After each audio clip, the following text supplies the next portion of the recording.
choro dura uma noite, mas a alegria ela vem pela manhã. Eu creio, eu creio. Choro dura uma noite, mas a alegria ela vem pela manhã. Eu creio, eu creio.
Graça e paz, amém?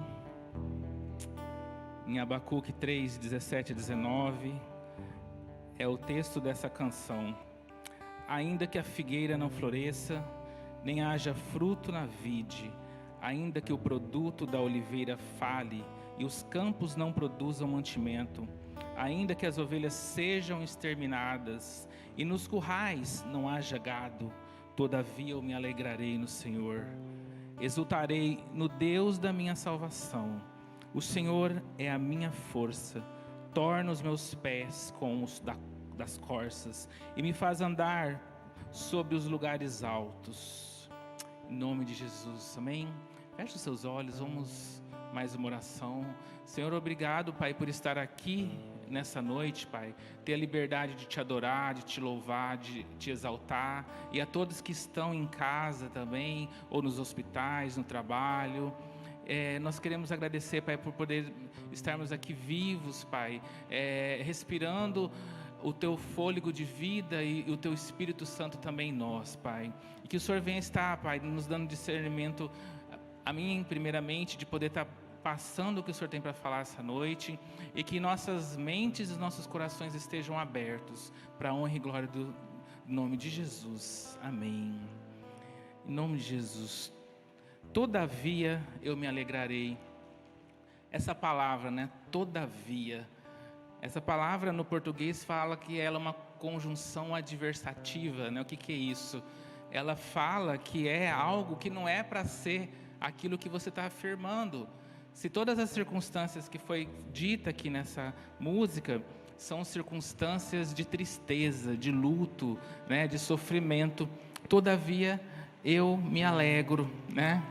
E eu não posso deixar de iniciar, né, a palavra que vem ao encontro, né, do meu testemunho também,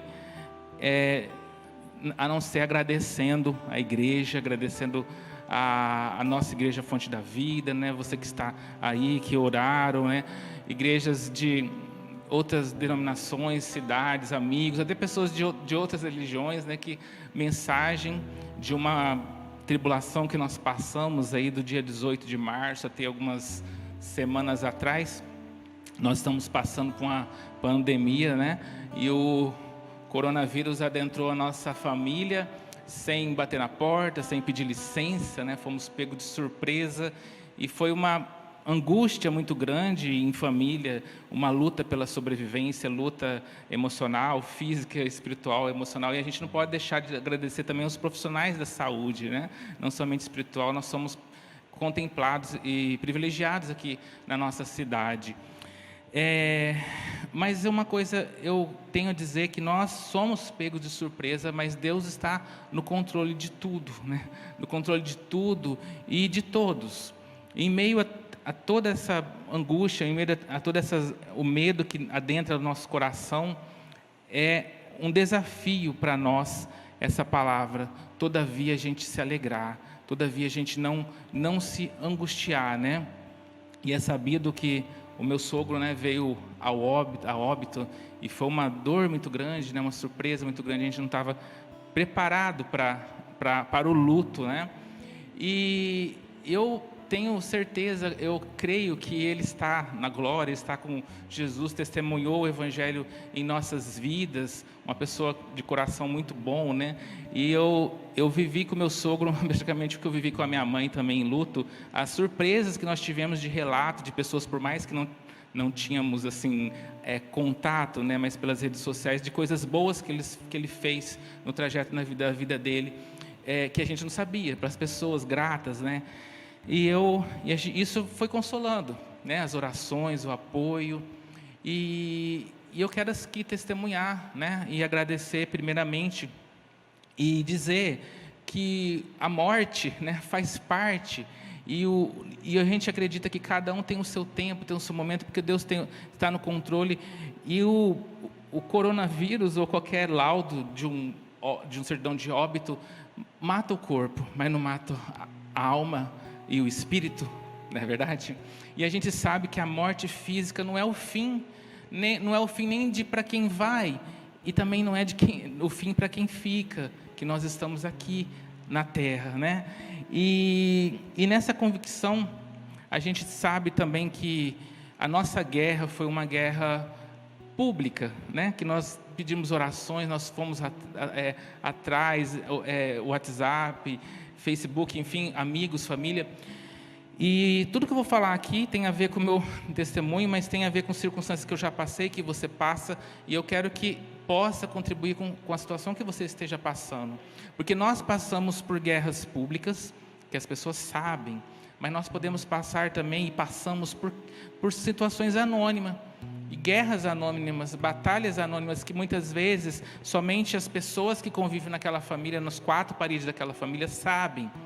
E às vezes somente o casal que preserva os filhos, né, das dificuldades, das situações, ou somente a pessoa que é o cuidador ali. E existe aquelas guerras anônimas que só você sabe que está passando, né? Você, Deus e o inimigo das nossas almas que vem nos acusar. E a palavra de Deus fala que a gente não pode ficar só, né? A gente tem que compartilhar, a gente tem que pedir ajuda, né? Pedir oração, tá sempre junto. E é diante dessas guerras, pode ser batalhas e guerras anônimas ou públicas, que a gente tem que viver a palavra de Deus, que é esse todavia me alegrarei, todavia me alegrarei. E toda circunstância que nós passamos é para nós estarmos mais próximos de Deus, para ter um momento de quebrantamento, de crescimento. E não é somente no momento das dificuldades que a gente tem que buscar essa vida, né? E nós temos que amar a Deus acima de todas as coisas, acima de todas as coisas, e ao teu próximo como a ti mesmo. Então, quando a gente passa por um luto, por uma perda, a gente vai ter um processo de elaboração, mas a gente tem que amar a Deus acima de todas as coisas e liberar. E quando a gente está clamando um clamor, né? A gente está clamando pela vida. Eu estou dando um exemplo da nossa vida, da vida do meu sogro, né? Você pode estar clamando por algo, por alguma circunstância, seja material, seja emocional, seja pela sua empresa, pela sua família, enfim, alguma questão emocional ou espiritual. Nós clamamos. E quando a gente clama para que seja feita a vontade de Deus. E chegou um momento, e eu vou poder compartilhar aqui, que foi na noite anterior, eu estava assim com uma dor, com angústia, e eu até fui orar de carro, né? Eu quis viver aquele momento com Deus, mas não quis permitir que a Aline me visse eu queria passar segurança, né? A minha dor, né? E foi algo muito profundo, muito forte que Deus falou conosco, e nós estávamos orando toda meia-noite numa live que estava acontecendo à noite, meia-noite, em prol do pai dela, em prol do meu sogro. E nesse momento eu cheguei assim diante de Deus, eu falei, eu não sei mais o que clamar, eu não sei mais o que orar. E aí a gente tem uma divisória muito muito tênue entre clamar a Deus para que seja a vontade dEle e determinar a Deus o que Ele deve fazer que seja feita a nossa vontade. E nesse momento a gente tem que tomar muito cuidado, cautela, porque se não acontecer aquilo que nós queremos, é muito provável que a gente vai entrar em questionamentos, né? Até mesmo se rebelar a Deus, o porquê que Deus não fez o que eu quis. Aí nesse momento eu senti uma paz muito grande, porque quando a gente clama que seja feita a tua vontade, a gente entrega e fica em paz. Todavia me alegrarei. Agora, quando a gente fica determinando para Deus o que Deus deve fazer, a gente não entrega, a gente passa a tomar posse de qualquer situação que a gente esteja orando. Aí eu cheguei em casa, compartilhei com a Aline e falei, olha, nós vamos entregar, né, que seja feita a vontade de Deus, mas vamos apresentar o nosso desejo é esse, né? Vamos clamar, mas que seja feita a tua vontade. E são várias situações que eu vou resumir. No outro dia o meu sogro veio a óbito. Quando chegou a notícia, eu estava em casa, eu estava em teletrabalho, em reunião online. Resumindo a história, a Aline bateu na porta. Pelo batido da porta eu já imaginei que fosse algo nesse sentido. E fomos aí naquele ímpeto, entre o choro e a gente começou a falar, foi feita a vontade de Deus. E que seja a vontade de Deus. Oramos, choramos ali. Agora vamos enfrentar, né, a notícia para a família, o consolo. E assim foi.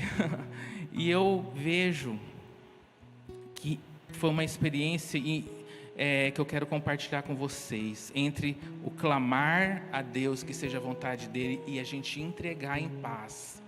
E o determinar a Deus a nossa vontade. Determinar a Deus o que Deus tem que fazer. Como que a gente tem clamado? É esse clamar a Deus. E o natural a gente tem que correr atrás, né? Como nós fizemos, médico, remedicação, tudo mais. Ou se for alguma coisa do trabalho, né? Se for alguma coisa da tua empresa, a gente tem que fazer a parte natural. É orar e a ação. Mas nós temos que olhar o nosso coração, se eu vou determinar a Deus. Porque um luto não é só quando eu perco a gente perde uma pessoa querida, mas toda situação de angústia, de trauma, ou de traição, de alguma coisa que nos traz sentimento de angústia, né? de dor. E quando eu determino, e eu não elaboro o luto, eu não entrego, eu vou carregar isso para o resto da vida, e vai ficar ali dentro de mim, e pode ser uma barreira na relação nossa conosco mesmo e com Deus, e eu vou ficar ali, inconsciente ou conscientemente, com aquele questionamento, por que Deus não fez o que eu quis? Por que Deus não fez o meu desejo? E em outro momento, foi uma experiência antes que eu passei, né? Eu estava ali numa situação e questionando já, né, o sintoma físico, emocional, a gente fica pensando, Deus, será que eu vou, né? Será que eu vou ficar, eu vou continuar aqui na terra?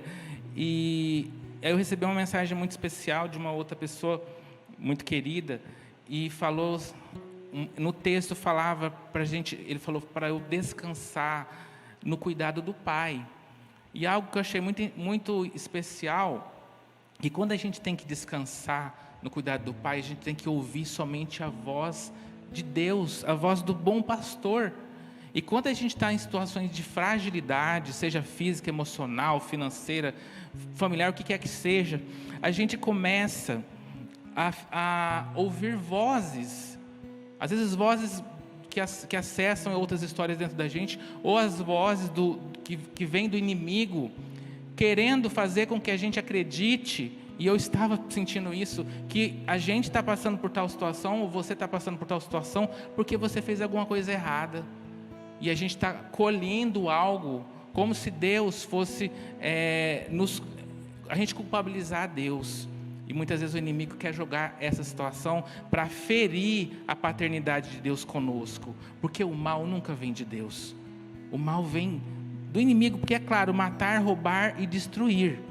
A ira, sim, vem de Deus, questão de pecado, questão de várias situações, mas a situação que nós estamos de clamor, ou passando por situação, ou por provação, nesse momento, é um momento da gente ouvir a voz de Deus, é um momento de se quebrantar, é um momento de orar, porque toda situação que a gente passa, pode ter certeza que é para crescimento. E eu vou dar o exemplo de Daniel na cova dos leões, Sadraque, Mesaque e Abednego na fornalha de fogo, né?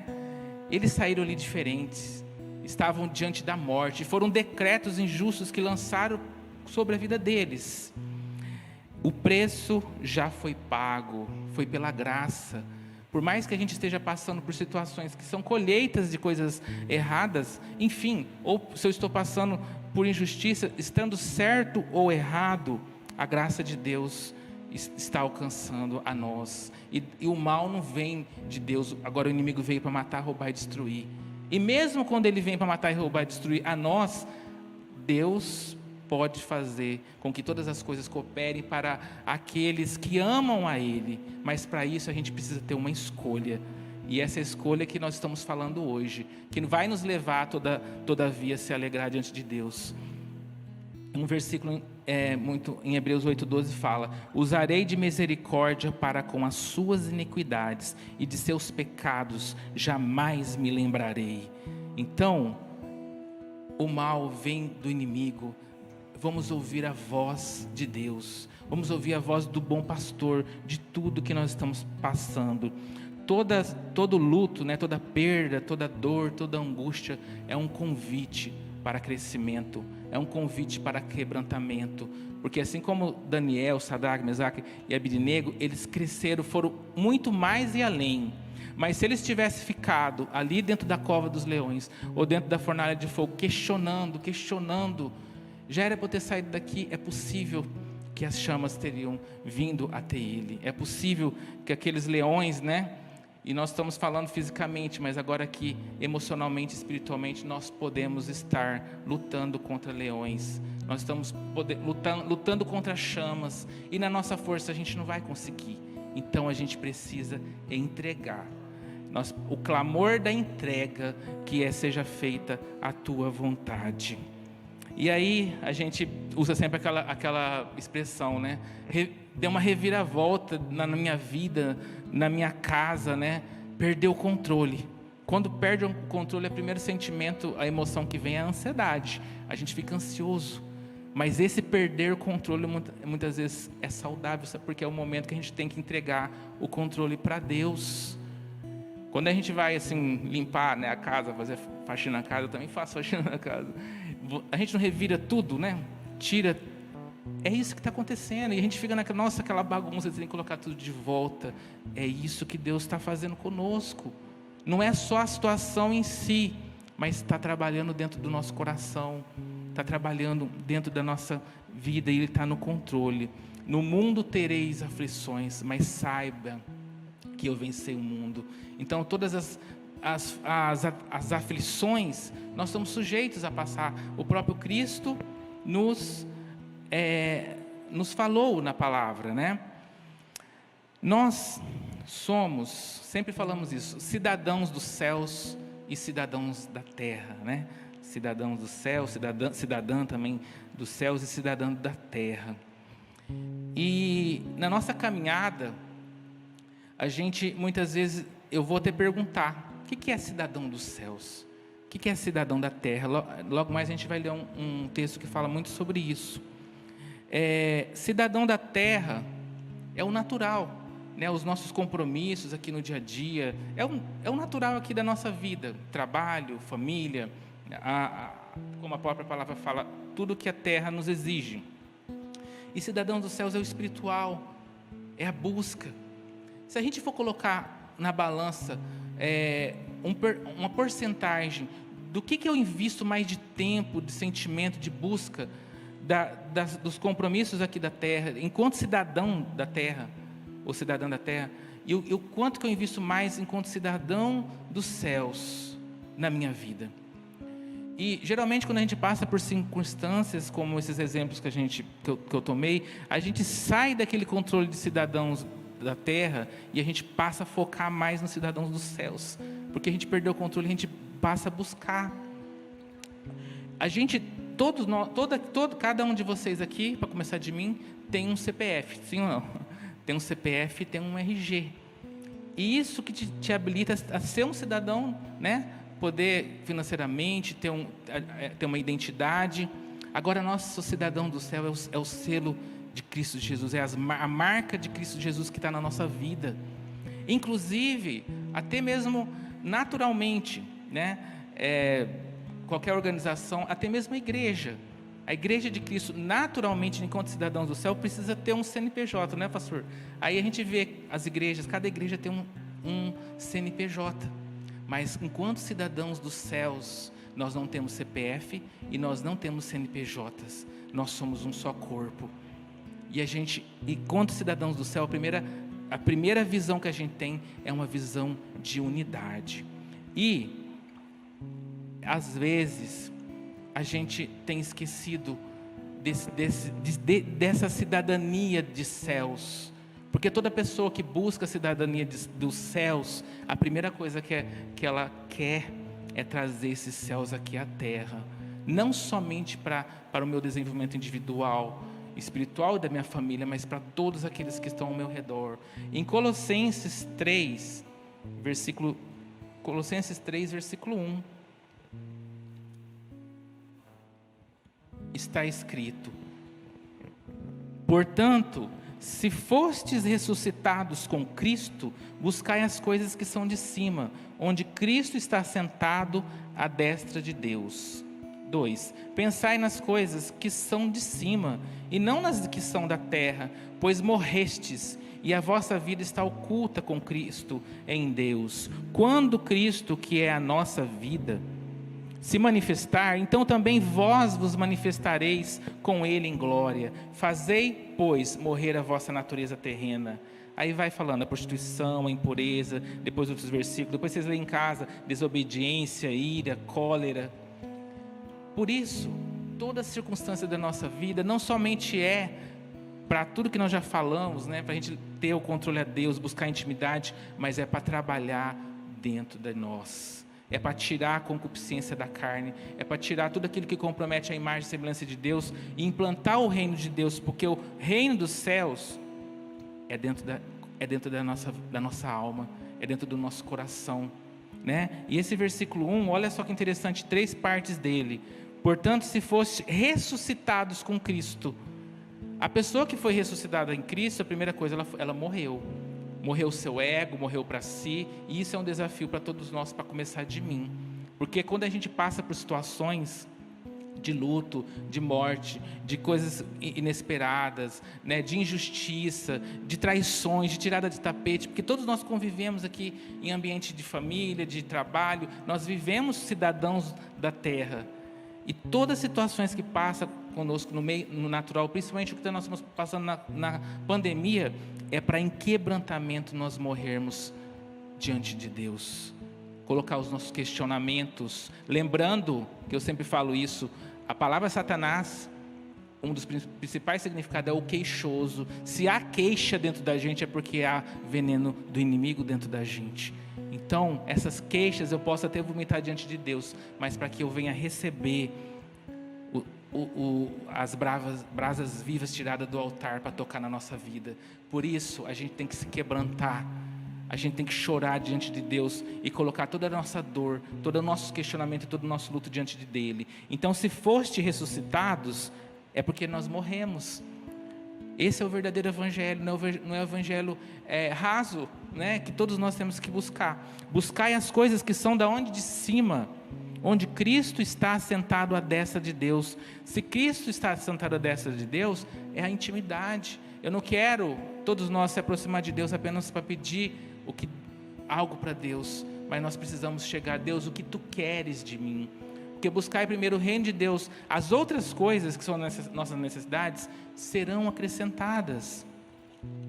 E só mais no versículo 2 fala: pensai nas coisas que são de cima e não nas que são da terra.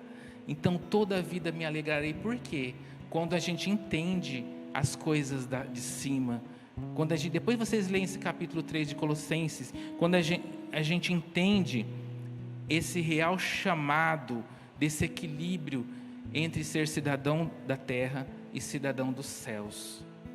Porque também a gente não pode viver 100% espiritual, tá? Eu sempre falo isso, vive 100% espiritual quem já morreu, né? Porque às vezes quando a gente quer viver só no espiritual, a gente está como fuga dos conflitos aqui da terra. A gente tem um compromisso aqui na terra, um compromisso em todos os sentidos e principalmente com o reino de Deus. Então, quando a gente busca, a gente tem esse equilíbrio. E nós vivemos, agora trazendo para o natural, uma geração, uma palavra chamada narcisista, né? E quando eu falo de geração, não estou falando de jovens adolescentes, não, somos todos nós. Para começar das redes sociais, né? A gente precisa da informação, é tudo imediato. Nós somos intolerantes hoje em dia. Nós não sabemos esperar. E isso é o quê? São emoções imaturas. A intolerância é uma imaturidade. E Deus não é do imediatismo. Deus tem o seu tempo. E o tempo de Deus para nós é para o nosso crescimento. E até mesmo isso a gente tem que se condicionar. Não ao nosso querer, não ao nosso clamor de determinar o que Deus tem que fazer, mas sim ao tempo de Deus. E o tempo de Deus é para tratar o nosso coração. Tem situações e circunstâncias que a gente passa na nossa vida que é para a gente morrer para Cristo, como está aqui no Evangelho. E a gente questiona, por que eu estou passando por tudo isso? O que Daniel fez? O que Sadraque, Mesaque e Abednego? O que Paulo, né, fez lá na cadeia? Eles estavam orando, estavam louvando, né, e veio um terremoto. Quando a gente aprende esse quebrantamento. Olha, algo que eu sempre falo também, que eu vi numa ministração, a gente tem que viver, né? Sabemos que estamos nos finais dos tempos. Nós temos que viver como se Cristo tivesse sido crucificado ontem, né? Tivesse sido ressuscitado hoje e que fosse voltar amanhã. Então, crucificado ontem, o que é o ressuscitado hoje? Cristo, ele sentou à mesa. É a gente poder sentar à mesa e ceiar com Cristo. E está buscando tudo que nós estamos falando aqui, esse quebrantamento, esse ser cidadão dos céus, para que nós possamos estar preparados. E é um desafio para todos nós, como as virgens prudentes, né? Ao arrebatamento individual, né? Que qualquer um de nós podemos, né, ir para a glória, e ao arrebatamento coletivo. É um momento de, todavia, a gente se alegrar nas provações, de, todavia, a gente permitir que esse fogo consumidor venha sobre a nossa vida, diante de todas as dificuldades, a gente poder viver e testemunhar, e não ficar queixoso. As palavras têm poder. Quando a gente está na nossa casa ou na nossa vida, às vezes emocionalmente a gente está revoltado, você fala, às vezes você alivia, mas tem um poder emocional destrutivo e um poder espiritual de legalismo para o inimigo. É melhor nem falar. Confessa para Deus ou com alguém. Você pode a sua raiva colocar para fora, mas não produza um ambiente psiquicamente, né, um ambiente negativo dentro da tua casa com palavras malditas. A gente tem que sempre falar palavras de bênção, tanto para as pessoas que estão ao nosso redor quanto para a gente. Outra questão aqui, eu tenho ouvido muito falar, todos nós, né, da volta de Jesus, que está próxima. E algumas pessoas, né, falam, agora eu vou esperar, né, eu vou esperar. Até algumas pessoas, eu não vou casar, não vou ter filho, não vou, porque Jesus já está voltando. A gente fica, o que eu vejo? Enquanto cidadão dos céus, a gente tem que viver como se Jesus voltasse daqui 60 anos, com muito tempo, para a gente viver aqui na terra o melhor de Deus, e para fazer a vontade dele também. Mas enquanto cidadãos dos céus, a gente tem que viver como se Jesus voltasse hoje. Vocês entenderam? Enquanto cidadão dos céus, a gente tem que estar preparado para Jesus voltar hoje. Agora, enquanto cidadão da terra, a gente tem que viver como se Jesus fosse voltar daqui a 60 anos, com esse gás de que a gente tem que viver o melhor dessa terra e muita coisa para fazer ainda. Amém? Em nome de Jesus. Quando nós estamos em cidadãos do céu, nós somos como as águias que voam acima de todas as nuvens, acima de toda potestade. Lembrando que nuvens representam essas principados e potestades. Nós temos autoridade espiritual, porque a própria palavra falou aqui, Colossenses 3, que se nós fomos ressuscitados, nós estamos buscando as coisas lá de cima, e estamos em Cristo, assentado à destra de Deus. Mas quando e nós todavia nós nos alegramos, mas quando nós, diante da circunstância, porque o diabo, quando a gente está em santidade, o inimigo das nossas almas, ele não vai poder tocar em nós lá em cima. Ele vai usar o quê? As circunstâncias ao nosso redor, as pessoas mais próximas, né? As pessoas que a gente tem, às vezes, que a gente ajudou, que a gente comeu à mesa, que a gente trabalhou, ou família, para trazer o quê? Pesar ao nosso coração. Ou uma situação que aconteceu e a gente fica questionando muitas vezes Deus. A mágoa, o rancor, traz bloqueios emocionais e espirituais. E aí a gente deixa de estar lá em cima para estar aqui abaixo. E muitas vezes, né, quando a gente não entende tudo que nós estamos falando, a gente acaba usando das mesmas armas das pessoas ao nosso redor. Porque quando tem a dor, a gente quer sempre compartilhar a dor e criar verdadeiras gangues. Você quer levar a sua dor para que pessoas tomem a sua dor e vingue da pessoa em teu lugar. Eu estou falando isso, eu não sei que eu estou falando isso, mas muitas vezes a gente, enquanto cristãos, deixamos de viver cidadãos dos céus e vivemos cidadão da terra e não vivemos não vivemos o que está falando aqui de purificar. Esse é um sintoma. Às vezes, quando você vê uma vitória de alguém, né? Você ou eu, nós, né? Depois de a gente ter passado por uma situação e a gente não se alegra, é porque tem algo dentro da gente mal elaborado, de alguma coisa que talvez a mesma situação que a pessoa conseguiu, mas eu não consegui. Eu vou dar um exemplo, né? Meu sogro veio a óbito e alguém que saiu recuperado. Se no meu coração eu não me alegrar, é porque eu tenho algo de questionado dentro do meu coração que precisa ser trabalhado. Vocês estão entendendo o que eu estou falando? E é esse reino de Deus que Deus quer trabalhar dentro de nós. E é isso que nós estamos toda a vida me alegrando. Se eu não consigo me alegrar, é porque eu preciso me quebrantar. Esse clamor é um clamor para que seja feita a tua vontade. E é um clamor de entrega. E esse é o Evangelho de Deus. Os 5 pilares da igreja primitiva, para encerrar, né, que é do primeiro amor: a unidade, o perdão e a reconciliação, a hospitalidade para os pobres, os carentes e os que sofrem, né? Quando teve o drive ali que arrecadou, a gente nunca pode perder essa questão da essência. E eu posso citar aqui as missões, né? Tem várias, inclusive na Fonte da Vida, missões que você pode ofertar. Eu não gosto de falar muito, mas eu sou um ofertante, quero compartilhar. É muito gratificante quando você recebe uma cartinha de missões e você saber, né? Eu vou citar o Ademir Visoni, que esteve aqui recentemente, que uma criança está sendo ajudada, né? Isso faz parte da igreja primitiva, porque cidadão dos céus quer trazer o reino aqui. E se você não pode ir a esses lugares, você pode ir através de oração, através de oferta e comprometimento com a santidade, a separação de Deus e contra a cultura sexual e da imoralidade que a gente tem visto, né? O mundo jaz no maligno. Então tudo isso aqui que nós estamos falando todas as situações que nós passamos é para trazer o reino de Deus ao nosso coração.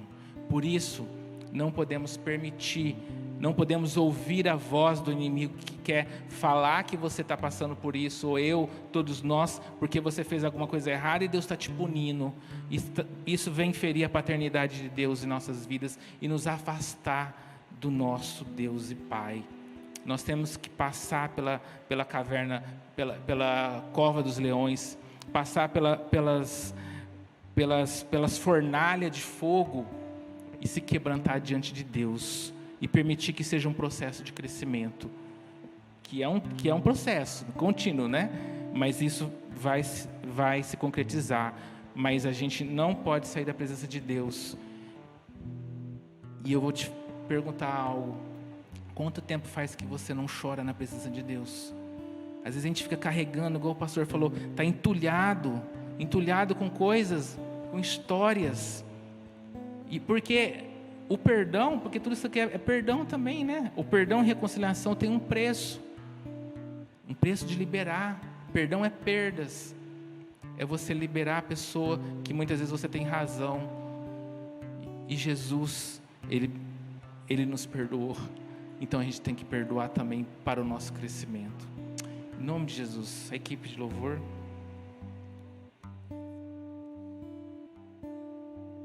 Vamos colocar em pé. Você que está aí na sua casa também,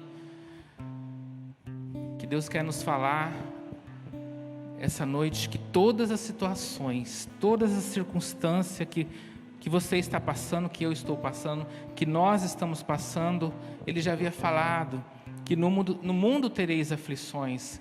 E enquanto cidadãos da terra, nós passamos por essas aflições, porque somos carne, temos sentimentos, emoções, e tem muitas questões dentro da gente que Deus quer trabalhar, Deus quer purificar, Deus quer trazer o fogo. E essas situações que acontecem conosco é para trazer esse fogo consumidor. Em nome de Jesus, que você possa, feche os seus olhos, que você possa nesse momento entregar primeiramente as suas aflições, as suas lutas, a tudo que você está passando, seja em família, as suas guerras públicas e as suas guerras anônimas, e ao mesmo tempo que você possa chegar diante de Deus e compreender o que Ele quer trabalhar dentro do seu coração, do meu coração. Porque se eu estou questionando, se eu estou olhando o próximo que está prosperando, ou que aparentemente está melhor que eu, e eu não estou tendo sentimentos saudáveis, é porque eu preciso permitir que o Espírito Santo venha tocar o meu coração com brasas vivas tirado do altar. Como nós oramos aqui, Pai, eu quero ser cidadão dos céus. Vem, Espírito Santo, se quebrante no teu lugar secreto, se quebrante lá naquele local que você tanto orava, tanto derramava lágrimas diante de Deus, para que o Espírito Santo possa agir em ti, e nesse vale de ossos secos possa levantar um grande exército, para que nós possamos cantar: todavia me alegrarei nas circunstâncias, nas tribulações. Em nome de Jesus, Senhor, amém.